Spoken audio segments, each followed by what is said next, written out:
समाज की परिस्थिति और मानसिकता को देख करके, या सोशल मीडिया के माध्यम से जैसे मुझे दिखाया गया, सुबह से ही मेरा मन नहीं लगा कि हमारे आराध्य आस्था के केंद्र, जन जन के चहेते, लोकप्रिय अध्यात्म की क्षितिज पर अपना नाम ऊंचा करने वाले और चेतन अचेतन तीर्थों का सृजन करने वाले आचार्य गुरुदेव श्री विद्यासागर जी महाराज, जो पवन वेग की तरह चलते थे, पवन वेग की तरह चलने के बाद भी उनकी निगाहें एरिया समिति पर टिकी रहती थी, जिनका लक्ष्य, जिनका ध्येय आगम अध्यात्म ही रहा जीवन भर।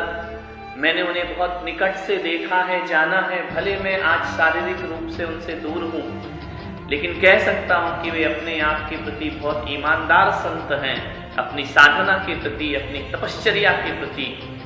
आज उनकी शारीरिक अस्वस्थता को देख करके, पंचम काल है, हीन सहनन है, दुष्यम काल में भी जो कठोर तपस्चरण करते हैं, ऐसे महान आचार्य जिन्होंने भी कुंडलपुर में इतना बड़ा आयोजन किया, ऐसे महाराज आज इतने शिथिल हो गए शारीरिक रूप से, दैहिक रूप से। आत्मबल उनका आज भी मजबूत है। यदि वो आचार्य आगम की आज्ञा में, आगम के परिवेश में, आगम की इजाजत में किसी साधन का उपयोग कर लेते हैं बिहार में, तो समाज में अनर्गल बातें होने लगती हैं, उनके प्रति कोई व्यंग और कटाक्ष होने लगता है, बहुत दुख होता है, बहुत पीड़ा होती है। ये सभी आचार्य हमारे आदर्श हैं, जिन्होंने हमारी संस्कृति और धर्म को जीवित रखा है। हमें उनकी वैयावृत्ति करना चाहिए, हमें उनकी सेवा करना चाहिए। यह श्रावक का और साधुओं का भी धर्म हुआ करता है। ऐसे महान आचार्य, कई बार मुझ पर कष्ट पड़े, आचार्य महाराज ने हमें संबल दिया, साहस दिया।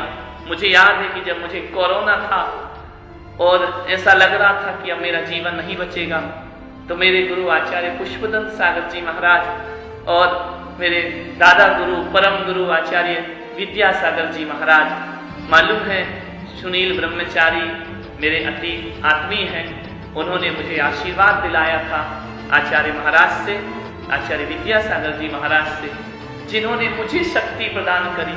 मुझ जैसे ना जाने कितने लोगों को जिन्होंने अपने आशीर्वाद से शक्तियां दी, आज वो निशक्त कैसे हो सकते हैं।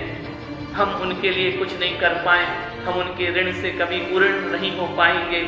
हम यही प्रार्थना करते हैं कि परमात्मा उन्हें शक्ति प्रदान करे, उन्हें शारीरिक बल प्रदान करे।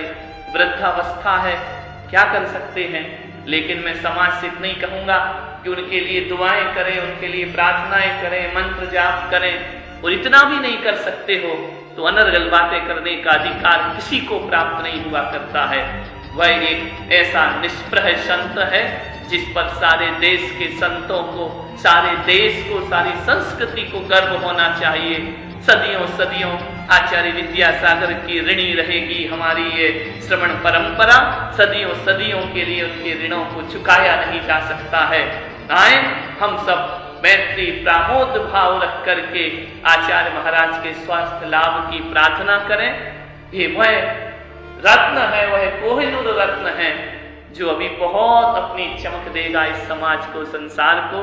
आचार्य भगवान के चरणों में प्रणाम करता हूं और जिनेंद्र भगवान से प्रार्थना करता हूं कि उन्हें साहस, शक्ति दें। अदम्य साहस उनके अंदर है, लेकिन शरीर की भी अपनी मजबूरियां होती हैं और उसके लिए